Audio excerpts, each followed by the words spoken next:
বিএনপির ভারপ্রাপ্ত চেয়ারম্যান তারেক রহমান বলেছেন, দেশকে এগিয়ে নিতে হলে যে কোনো মূল্যে গণতান্ত্রিক ধারাবাহিকতা চালু রাখতে হবে।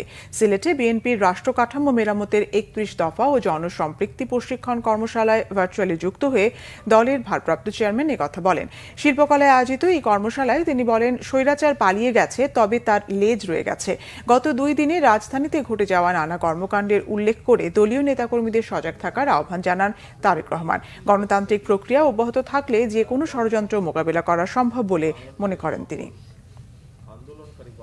আমরা যে ৩১ দফাটা দিয়েছি দলের পক্ষ থেকে, দেশে যদি গণতন্ত্র থাকে, যে কোনো মূল্যে যদি আমরা গণতন্ত্রকে রাখতে পারি, তাহলে অ্যাকাউন্টেবিলিটি তৈরি হবে।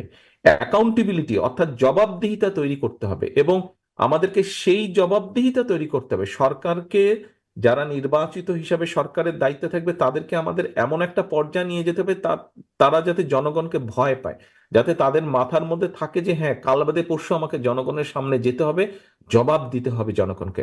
তখনই কিন্তু জিনিসগুলো আস্তে আস্তে সঠিক পথে চলা শুরু করবে।